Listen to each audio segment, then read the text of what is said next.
like to introduce our main speaker, Mr. Jeff McManus. At the age of 37, the University of Mississippi hired Jeff McManus as the director of the newly formed Landscape Services Department. As one of the most junior directors on campus, the immediate challenges that faced him were staggering. Exceptionally low morale with an unacceptable lack of productivity. In many ways, the Ole Miss Landscape Service was actually an extreme example of the same problems facing many organizations then and today. So, Jeff believed the challenges could be overcome with focused team effort, so he established a 4-step process he calls the GROW system. Jeff works from the position that everybody wants to be successful, and they can be, by recognizing their personal potential. Great teams, raising results, offense scores, and winning attitudes. These 4 things form Jeff's GROW system. And we are so happy that he was able to make his way over to here at Jacksonville and to give us a great presentation. And so with that, please welcome Jeff McManus. Thank you.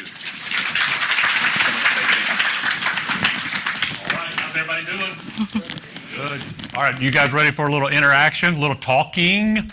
I know we're facilities people. We don't like to talk, right? Except to each other, because nobody understands us, right? All those higher ups, they don't understand what it takes, right? They just don't get us. So anyway, I'm glad to be here. Thank you for having me. Let's see if we can get the old clicker going. Can you see if you can get that going for me? Thank you. I'm currently working at the University of Mississippi as the Director of Landscaping, Airport, and Golf Services. And recently, is it working? I didn't try it, so I didn't push it. So originally was hired there to take on the landscaping aspect of it, and then moved into the airport and then golf course. It looks like it's moving, is it? Okay. And how many of you here in the room are supervising at least one other person? Raise your hand. Pretty much everybody. Okay, good. We got it? Awesome. So a lot of challenges that we're facing today, not uncommon across our industry. We're having turnover, quality control, safety, innovation, and just keeping people going in the right direction. Some of the new challenges is getting people empowered so they have that ownership to reach their greatest potential. So we always like to try to think that we're hiring folks to be successful, not just to hire for a paycheck and a pension. I'm sure some of y'all have some of those people that go, man, just 30 more years and I can retire, right? You know, and we're all looking forward to retirement, right? And some of us have retired once already, and this is our second career. But we want people engaged, right? You need people who care and passionate as you are in doing what you do. So that's something we all look forward to. And there is nothing permanent except change. Is that true? Yeah, we're always changing. And if your campus is like most campuses, you know, the building that was built 15 years ago may be being torn down today, and especially if it's in athletics, and being rebuilt for something bigger and better. And a lot of heads shaking in the rooms because it's an arms race in athletics, right? And it's all about that TV money. $54 million went out to SEC schools. I don't know what about ACC schools, but there's a lot of money flowing, and so there's a lot of competition. And we're on the academic side, and sometimes we get some of that ripple effect in a negative way, sometimes positive. Managers on the front line are critical to the sustaining quality, service, innovation, and financial performance. Now, today, there's a lot of terms that we use: frontline managers, crew leaders, supervisors. In the old days, sometimes they were called foremen. So we're going to use, that's the subject matter. So it's probably going to be some of the folks that answer to you, that direct a lot of your people. And really, if you look at it percentage-wise, it's probably one of the highest group of management team on the campus, especially in the facilities world where you have custodials, which traditionally is a large department, and you have a lot of leadership. And yet, we promote people who are really good at doing tasks and are really good at finishing things, and then we put them into these positions, and then we forget to maybe train them on how to deal with people. And so a high percentage of our facility staff report directly to facility crew leaders. We're going to use that term, facility crew leaders, to sort of encompass all that. Whatever you may call it, that's what we're going to call it today. So how do I step up? How do I set up a crew leader for success? And hopefully, This isn't an us versus them mindset. Sometimes it feels like that. It can be combative. Sometimes you have people who work against you. Seems like they sometimes work harder against you than they could if they just did their job, right? And so some of the frustrations there, but I always like to start from the perspective of we want you to be very successful. Whoops, got that one messed around. A lot of times we think success as from point A to point B, right? The shortest distance between 2 points is what? Straight line, right? And then we end up with this, right? This is what more of what our day looks like. And so we still get to point A to point B, but usually not as quickly as we would like to. When I find that I work with frontline supervisors, you really need to start with teaching them the difference between authority and influence. If I were to ask you, what is an authority leadership? What would you say? You would probably say that's the title. That's the official position the university gives you. You are the supervisor. You are whatever it is, and that's that title. And a lot of people think, well, I've got the title now. You should listen to what I say. Because we all know that's what really happened, right? Everybody just does what you tell them to, right? No pushback. Nobody has their own opinion. Am I right? Everybody's laughing, right? And so we teach, authority is the power and the right to give orders. It doesn't mean you're going to receive it. And so we talk about influence, the ability to affect ideas and actions. Influence is getting people to want to work, getting people to want to do what you say. Let it be their idea and those type of things. So we teach our supervisors how to influence people. John Maxwell talks about communication and connecting. How do we connect with our team? How do we connect with people who want to work with us, not against us? The boss versus a leader mindset, especially if you promote somebody new into the position. Okay, I'm the boss now. Everybody does what I say. I sit back and I stay in the office and you just do what I tell you. And that is one form of leadership. It's not one that I would recommend, but it is a form. Versus what does a real leader do? And a real leader is serving and helping the team be successful. So people want to be valued. Our frontline teams want to be valued. People in our organization want to be valued. You and I want to be valued. We want to be appreciated. Leaders are inspirational by seeking input. We're going to talk about this in a minute about how to be an inspiring leader. And a lot of us, we may think of as inspired leaders, we may think of somebody standing up front giving that inspiring speech. But really what an inspirational leader is someone we respect and we admire. And one of the ways that we can do this, and we don't like to do this because we're afraid that that person who we have that friction with, we already know what they're going to say. And so it shuts us down a lot of times to keep us from seeking input. But seeking input from our team in the right way, and the way I like to do it is in really small groups or one-on-one where people feel more comfortable to give you their thoughts. And when they start giving you, when you ask somebody's opinion, you raise their value. Think about it. Your boss comes to you and asks you for your opinion. Does that make you feel good? Because why? They valued you. They cared what you think. Same way when we're teaching our supervisors how to lead people and divide is to teach them to seek input. And that's hard because a supervisor's driven. That's one of your problem solvers. You're problem solvers. You got a list of things that you're going to do every day. And when you do things that aren't on your list, you add it to your list so you can check it off anyway, right? Y'all supposed to laugh on that, right? Y'all do that, right? How many of you keep a list? Let's start with the basics. I'm getting a lot of sleepyheads in here now. How many of you start with a list? Okay. How many of you mark that you'd feel good about marking stuff off your list? How many of you add stuff to your list that wasn't on there that you did? Yep. And then you mark it off. I do it every day. Still do it. Guilty. That's why you're in the positions you're in. That's why you're here today, is because you're a leader. And you have the drive, you have that intrinsic motivation. It's not money because you work for the state, okay?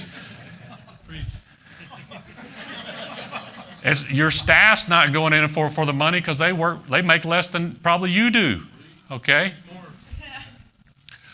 It's that desire that you have to be one of the best. You have that personal pride and that ownership. How do you transfer that to your team? How do you recreate that same passion in your team? And so one of the ways is to be transparent and be open. Bosses tend to blame others when things go wrong, but leaders do what? They accept responsibility. And that's hard, especially when you weren't directly responsible. I remember we did something in the Grove. We have a 10-acre park in the center of campus, and we have football games there. And we really don't care about who wins or loses because we just want to make sure we have a good party in the Grove. That's the main thing at Ole Miss is they take a lot of pride in that.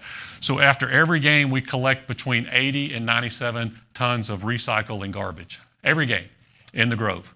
And so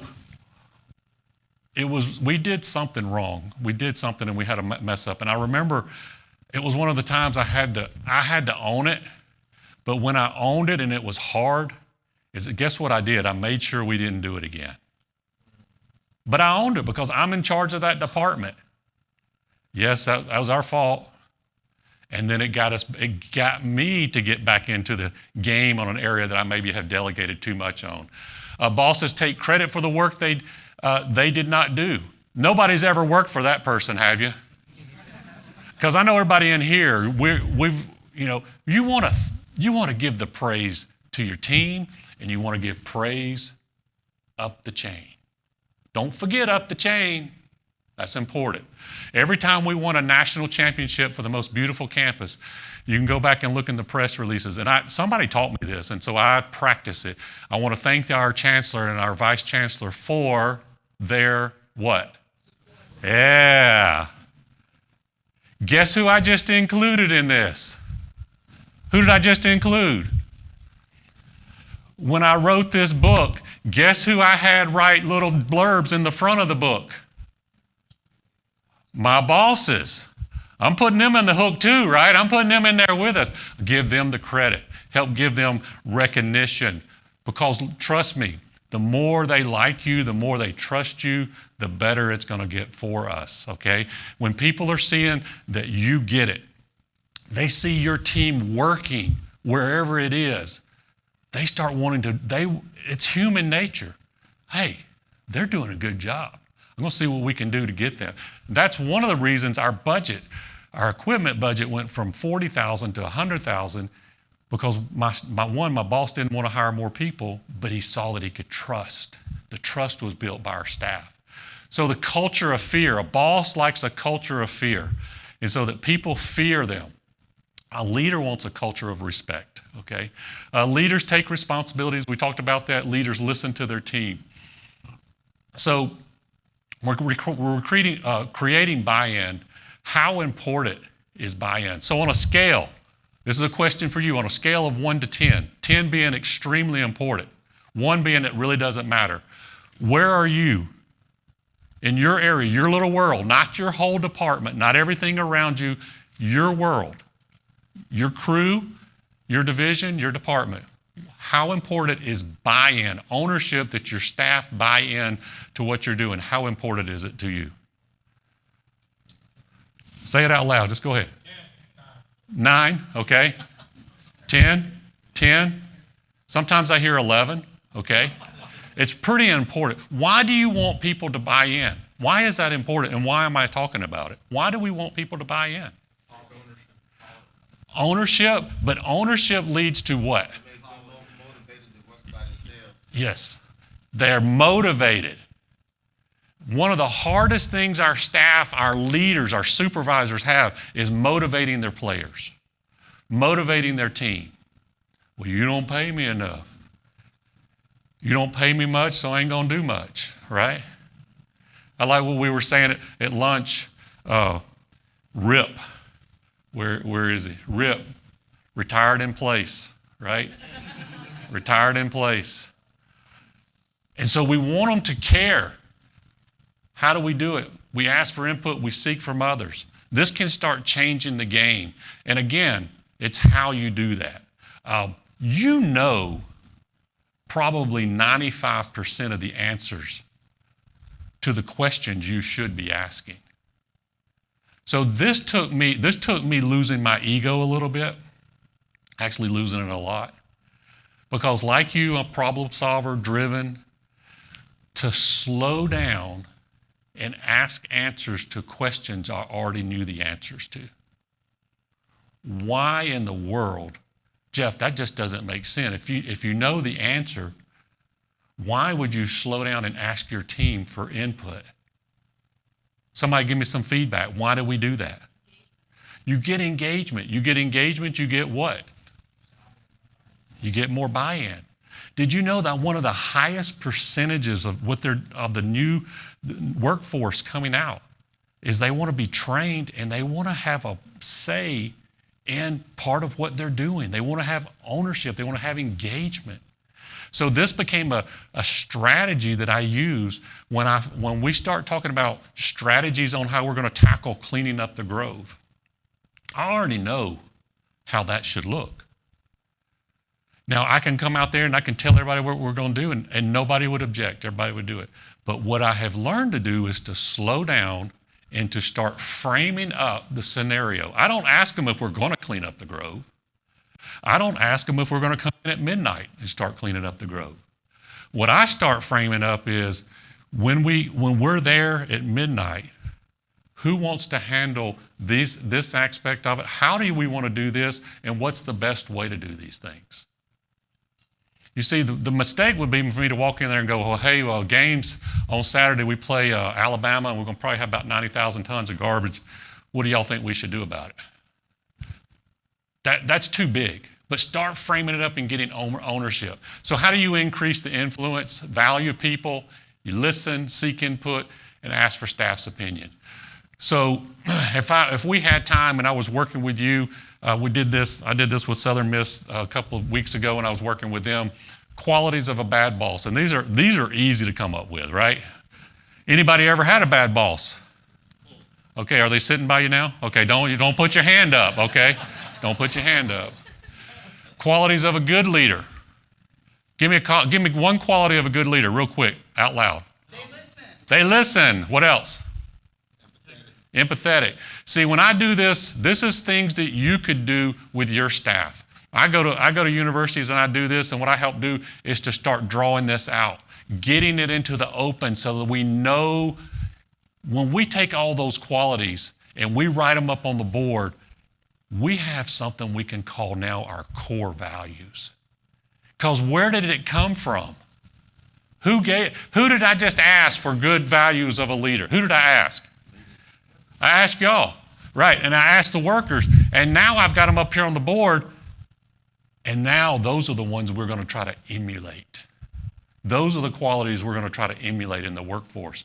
I didn't make them up. Who told them to me? The team. And so you use that, come up with good qualities, use that to help your team develop. It does not matter where you come from. It only matters where you're going. So many people want to come up with an excuse. Well, I'm from Georgia. Nobody likes anybody from Georgia. I'm from so-and-so, or I'm 58 years old and I can't do anything. And so we look for excuses as opposed to looking for answers. If you want your life to get better, you must get better. Leaders are learners, okay? Leadership is more of who you are than what you do. So I want to tell you a quick story about this guy right here, Dr. Robert Kayat. First week I was hired on campus. This is our chancellor at the time, and he says, Jeff, I want you to come down to my house here on campus. I want you to go on a walk with me. Within the first 30 seconds, we walked out of the driveway. This man bent over and he picked up. What do you think he picked up? Trash. I'm no dummy. Guess what I started doing? What did I start doing? Tell me. Picking up trash.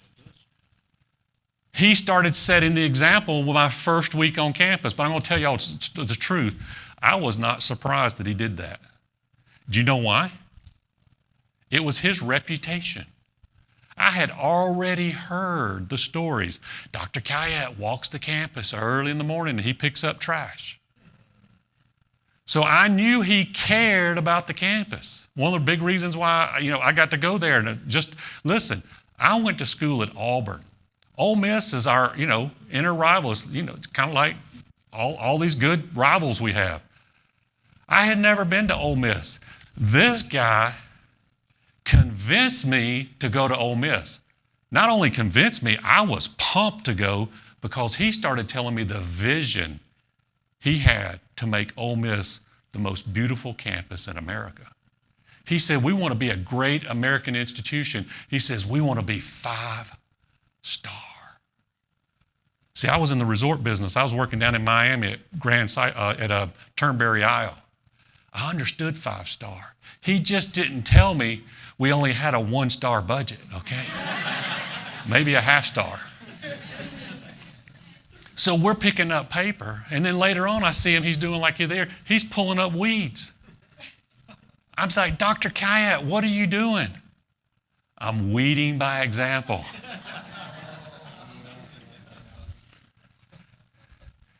He wasn't afraid to get his hands dirty. Leadership isn't that complicated, but when we have a supervisor who wants to sit in the office and be on Facebook while everybody else is working, that's a problem. So we teach that core value. We go back to those core values that we had our group give us, and one of them was you got to lead by example. You use the words from your own team to help build the team. Great college teams, great sports teams usually will have core values. They'll have those items, and we don't pick that up in the facilities world. What we'll do is we'll just make up some. Customer service, taking care of our students and faculty. And they all sound good, but they came from not our core group. We came up with this crazy thing and even created a landscape creed, where our landscapers, every Monday morning, the words that they gave to us, we repeat them every Monday morning. I lead by example. I adapt and overcome. Never stop training and growing. And it goes on, it spells the word landscape. Their core values. This book right here, if you don't have this one on your shelf, get this one. Take a picture of that, write it down. It's a great little book because the qualities in it are qualities you want to emulate, but they're also qualities that you want to teach to your team. This is the Bible of leadership. The reason I learned about this book is because we had the Dean of Pharmacy come speak to our staff about how important their role was on Ole Miss. And the Dean of Pharmacy told me about this book, said, Jeff, y'all are doing some cool stuff down here. He goes, y'all need to get this book. This book's updated about it once every 10 years. It's research. Top 4 qualities of a leader have been the same the last 40 years in these surveys. Does anybody want to take a guess at what one of these 4 qualities is? Take a guess. What do you think the top 4 admired qualities of a team leader is? Say it. Listen. That's a good one. It's on the list, but it's not the top 4. Go ahead. Communication's good. It's on the list, but it's not the top. Humble's on the list. It's not top 4. Lead by example is a good one, but it's not on the list. Integrity's on there in a different word. Honesty.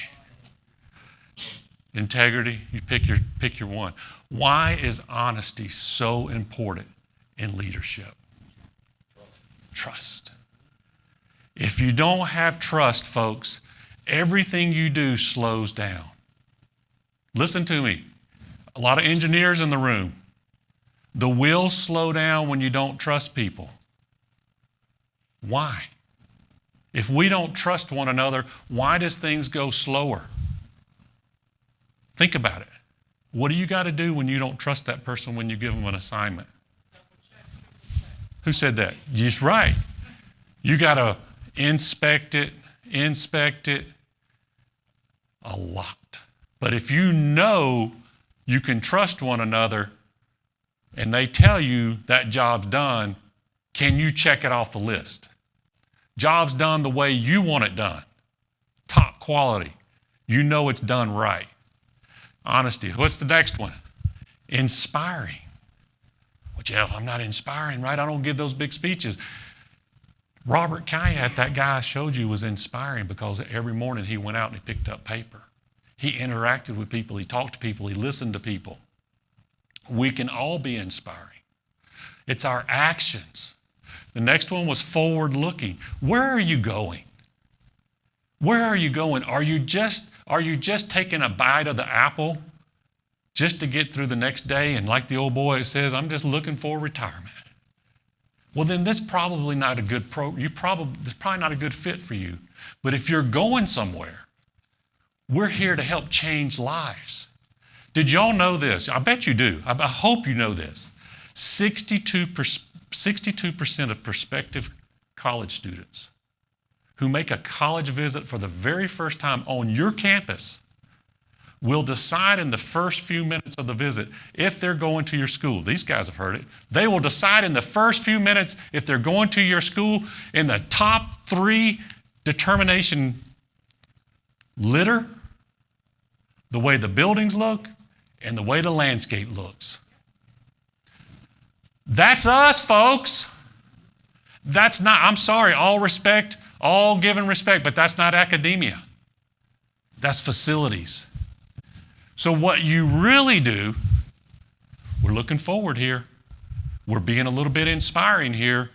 What we really do, stay with me. I help recruit for the university. 62% of prospective students decide in the first few minutes that they're coming to your university based on what? Litter, the way the buildings look, and the way the grounds look. You better remember that and be using that on your website, putting that in where your boss sees it. They need to know how important your role is, but more important, your supervisors do. Because if I'm recruiting, stay with me, I may be recruiting the next person who cures cancer. They come to your school, they study, they get all educated up, and they go and they study and they become famous and they do whatever. In a really, really small way. Did I help in that? Say yes. You helped in that. You helped recruit them because of those facilities. In a small way, you helped recruit to cure cancer. So here's how I use that at Ole Miss. We had a guy named Bill Parson who graduated in engineering, went down the road here and worked at NASA, became the director of NASA for many years. So what we really do is we help put people in space. Go to the School of Engineering, and there's all these pictures on the wall of the space shuttle. Bring my staff in there. They invite us there for a breakfast, and we stop and we said, you're helping do this in a small way. Can you look forward? Can you see the bigger what? Picture. See, as facilities people, we don't like that. Jeff, that's too, you give me the shivers when you talk like that. Put it into your vocabulary if you want to inspire the next generation and help give purpose to, and meaning to what we do. Because when you start connecting the dots for our team and your leaders, they're going to give you that buy-in. They know why you're here and they want to be a part of it. When Dr. Kayat says, I want to have one of the most beautiful campuses in America and be one of the great American institutions, I was sold, and I'm not even an Ole Miss fan. And I wanted to go work for him, and I wanted to recruit against my alumni. He had a vision. He was forward-looking. He inspired me by that. But then the last quality is they're competent. That person, you can trust what they say. You know, they don't have to know everything, but you can trust them and you know that they know what they're doing. All right. What do you want from your crew leader? We don't have time. We're going to run out of time here, and I got a lot in this package to show y'all. So I'm not going to, usually I will stop, because this is a fun exercise to do, because you get to hear each other and the things that you want from a crew leader. How long do you need these results? How long do you need good results from your crew leader? Do you need them just today? Do you need them forever? I like that. Forever. Let's see it.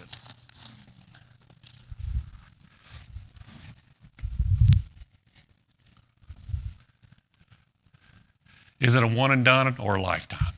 It's a lifetime, right? We need these results. So especially if you're young and you're starting new and you're not like me and you're toward the end of your facilities world, you're thinking big picture. How can I get results continuously? How can I develop people so that I have 8, 9s, and 10 players and I'm not attracting the 1s and 2s? You want to attract dynamos. So I want to show you a big picture view of a little bit of a training that we started doing consistently about 11 years ago. And I took this diagram from these folks here, but really this is what we're going to talk about. And don't get glassy-eyed, because I don't like talking about this, but I know there's a lot of engineers in the room and they like this kind of stuff. That was a joke, okay?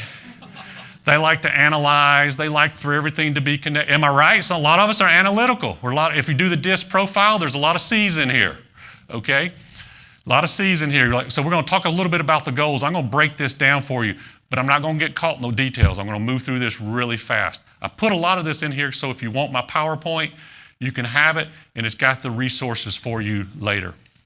All right, so number one is you want to identify your goal and what you're trying to do. So the next, you're going to assess it. You're going to identify your experiences, how you're going to get it, how you're going to teach it, and I'm going to tell you, this stuff is not as complicated as it looks, and it's not as boring as it looks. I'm going to show you some quick, easy ways to do this. But for the analytical in the room, here are your steps. You can take this to human resources, and they're going to go, wow, pretty impressive, okay? This isn't my language, but I put that in there because I know that sometimes we need this type of language. And I'm not trying to make light out of it, but I am trying to keep it lighter because a lot of us don't work in that type of thing. So when I think of step one, what are the goals that I want for a crew leader? Here are just some that I played around with. And these are some of the ones. A while ago, the gentleman said this. He said, lead by example, strives to make positive difference, inspires, encourages, and respects others, provides support, recognizes contributions of others, all while communicating well, trains and develops others. You might say, well, Jeff, I wouldn't say that. I just say he needs to get the work done, right? I just need him to show up every day. And those are all practical steps, and those are all meaningful steps. But when I put these there, and what I'm trying to do is aspire to a higher level. So a positive difference. I'm going to try to get them where they're recruiting people who will go on out into the world and change the world. All right. So in a practical sense, here's what I talk about. Walk the walk. And so I talk about, this is the program that I'm starting to develop now. It's a leadership champion program. It's in the beta form. If any of you want a copy of what I've got, I'll be happy to share it with you later. But I want people who are driven, have that intrinsic motivation. That's what I'm working to develop inside, but yet humble. They model the way. They're not afraid to get their hands dirty. Y'all said that a while ago. And they do quality work. That's sort of the 5 that I'm going with. You could put any 5 in there you wanted to, the 5 that work for you. This is a program that I want to give to you that you could take and develop it. I give you the outline and you could develop it. How many of you remember Eagle Scouts, Boy Scouts? That was kind of thing. I never did Girl Scouts, sorry, never. Okay, a few of you did Eagle Scouts. It was all about doing these projects and so forth. So we sort of set that program up on the leadership development like that. Number 2, assess the proficiencies. You kind of looked at their behavior. You discuss with the crew leaders all these kind of their reviews. You might even get surveys, how well you're doing. This gives you an opportunity to address some deficiencies. Maybe you're doing a DISC profile, Myers and Briggs. Don't overthink this and don't get in the weeds, lost in the weeds. But this is all assessing. This is justifying why you're going to do something like a program. And this is what we did because I got frustrated with sending them up to HR. HR would send to one class or whatever, and I'm thinking, okay, y'all need to fix them. Send them up there to HR, y'all fix them. Or we'd bring somebody in and say, y'all fix these people, or I'd take them somewhere, y'all fix them. And it's not about fixing people, it's about attracting them to those core values, bringing them to what our core values are, bringing them so that they want to be a part of something that we're doing, that they are just as excited as I am about what we're doing. Then I identify learning experiences. A lot of people think that's the way to do it. That's only one way. That's another way. These are ways, but these are the strong ones right here. These are the ones you're probably doing when you have people doing one-on-one out in the field, coaching. There's a lot of different ways to create experiences. This is what we changed. This is what we changed right here. And one is how we consistently, I was telling guys at lunch how we're doing this right here with facilities people to change the culture.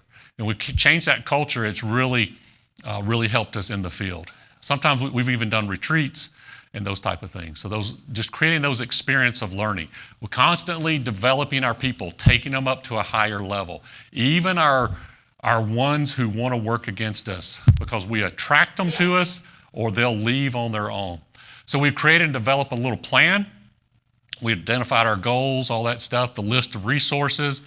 Again, most of this is in here, so for some of you who want to analyze this a little bit later, this is more the analytical part. I don't want to get hung up in all the details here.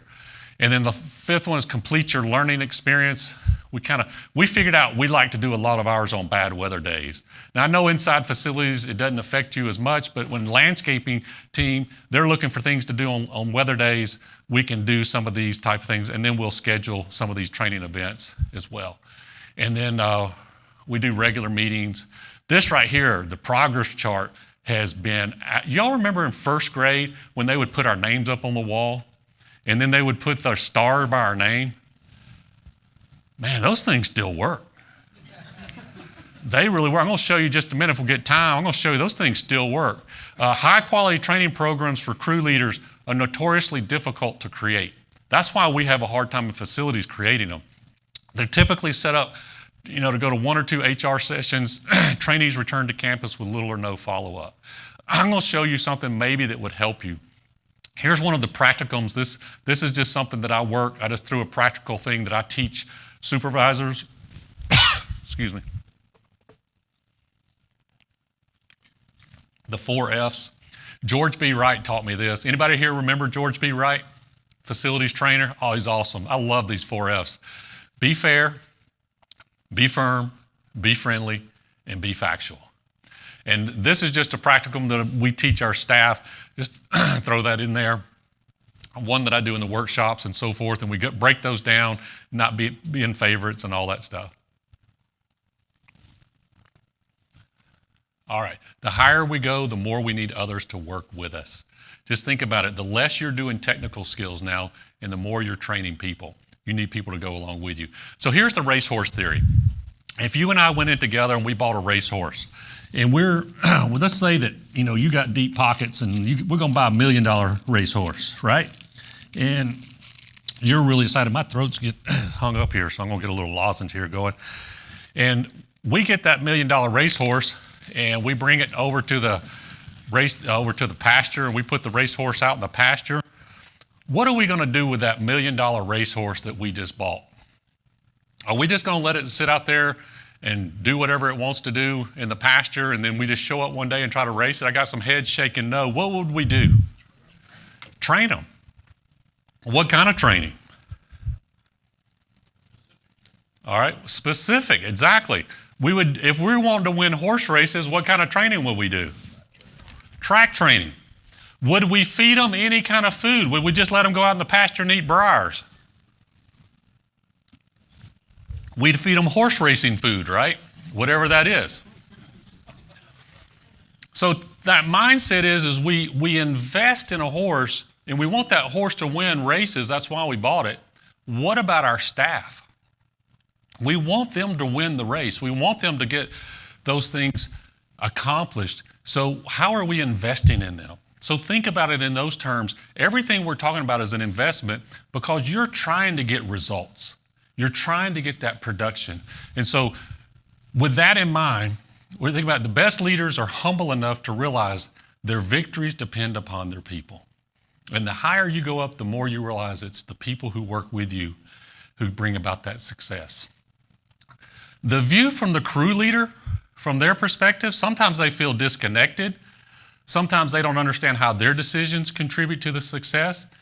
Sometimes they're promoted and there's no clear direction on how to manage people. And then whom do they ask for advice? Sometimes that's not clear. And we've helped do that with the mentoring program we do. And high stress subjects, there's things that they don't know how to deal with. And then how do we do all aspects of the job? We're really good at the technical part. We can handle that, but when it comes to some of these other things, we don't feel so comfortable. And then we got to learn to connect with our team. And then one size fits all is hard to do, really hard. So I want to take a case study. So I'm going to show you an example of some of the things we just talked about. And I'm going to use the discipline of landscape services. I know that's probably one department in facilities. We're going to give crew leaders and staff clear goals and a career path. We're going to customize it to fit the campus. Here's what I love. There's accountability in the program. There's ownership. This one's another great one. Went from mowing the campus from 10 days down to 4 days because of this one right here, high qualities and standards. And then we set up crew leaders for success. So this is the Landscape University. So this is a case study. This is one we did. How many of y'all have heard of Landscape University before? All right, a couple of you. All right, so what we try to do in this particular case is create a customized training program for our campus. And when I help other campuses do this and I help businesses, trust me, this stuff transfers to a lot of places. We did this at the airport. We did it at the golf course. We've taught a lot of schools how to do it.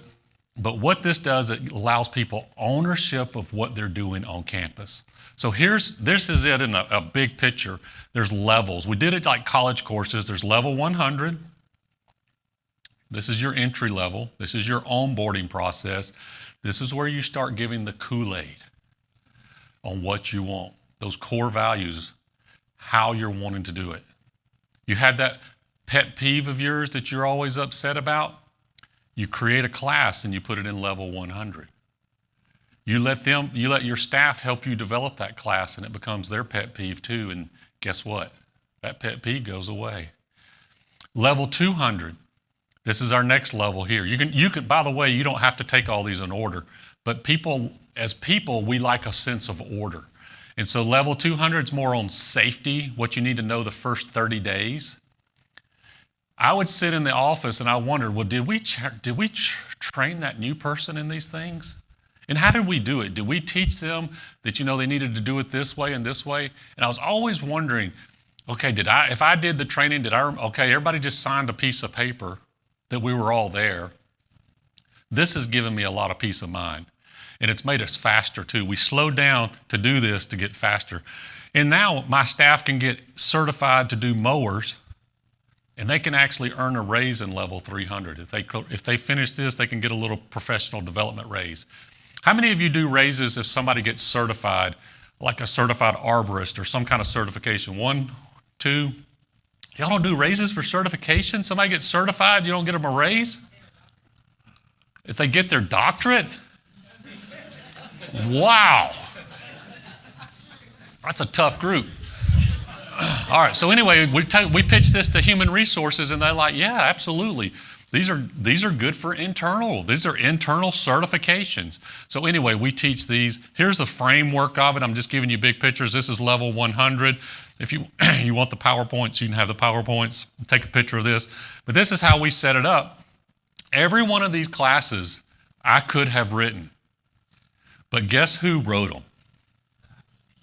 The staff. You got to find a good point person. And then what I tried to do, because I didn't want this to be my program.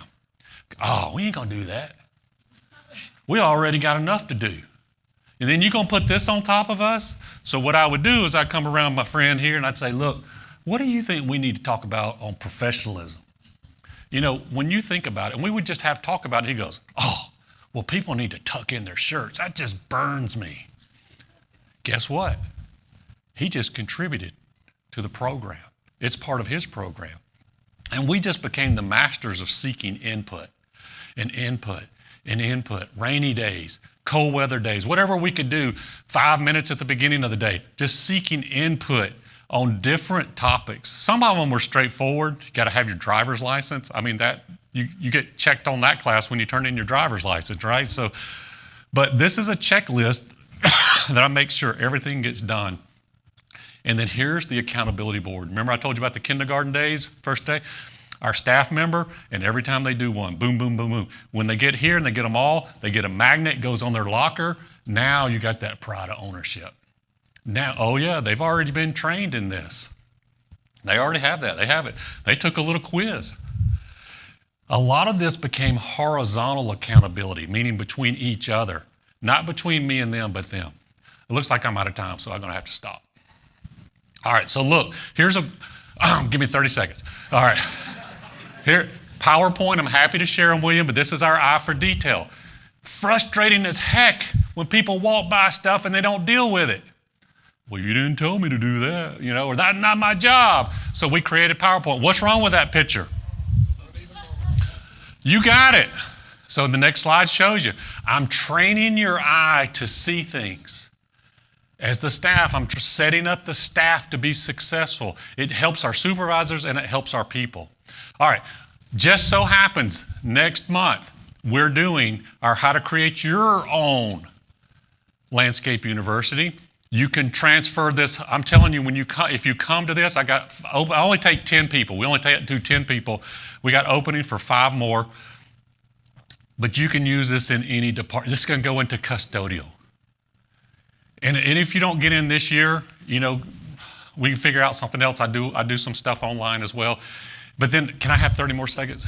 Okay. This is one where I'd like your input. I'm developing this beta program right now for this group, for us. And this is what I was telling you about, that Leadership Champion program. And I just want to show you a few modules on it. This is the Adapt and Overcome of the Leader Series. And so if you want to help me develop this and kind of give feedback on stuff, and then you can do input, I would love to get that. I've gotten some from the private industry, but not as much from the facilities. Lead by example. This is another. So what we've done is created these pins, like this one right here. I've got the Cultivating Greatness pin on right now from Ole Miss. And so it's one of the pins that you can earn. And so we'll give a lead by example, but you go through the handouts and you do the exercises. One on communication. If you give me your card or your email, I'll be happy to let you be a part. But we're talking about clear communication, body language, how to circle back, how to try to make sure you're being understood and that you understand people. So moving slow to go fast. All right. I tweeted myself. Here's my last resource. I'm going to close with this. Take a picture of this. You can download 21 ways to cultivate greatness in your team. If you want that, I'm going to give it to you, but you have to text 66866, type in the word cultivate right here. That seems weird to me to only type in 5 numbers, but you type in 5 numbers, you type in cultivate, and later on, Terry will send you this 2-page PDF of 21 ways to cultivate greatness in your team. It will sign you up for my blog. I do a weekly blog on leadership. I do some free webinars. You may want to. I have a lot of schools that attend the free webinars as well. If you need a speaker in the future, thank y'all. I'm sorry we didn't have time for Q&A. I'll be around for a few minutes, but thank y'all.